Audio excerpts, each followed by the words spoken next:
বিধানসভা নির্বাচন, এই নির্বাচন কাপড় উঠে আমাদের মনোনীত প্রার্থী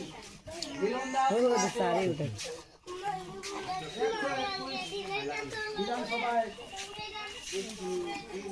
कैमरा ठीक लगे ना कैमरा ठीक लगे ना আমাদের हाँ নরসিংপুর ठीक है এবং हाँ, আমার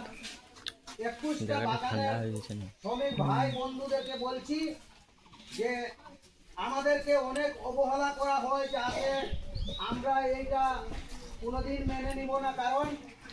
আমরা এবার দেখিয়ে দিব যে বাগানবাসী গরিব হতে পারে কিন্তু বেঈমান হতে পারে ওরা না। ফুটাই যাচ্ছে আমরা নরেন্দ্র মোদীকে আজকে 2014 থেকে আমরা যে বাগানের মানুষের উপকার হচ্ছে আর যে হয়ে চলেছে, আমাদের নরসিংপুর বাগানে আমাদের 80% অরুণোদয় হয়েছে, 80% আপনার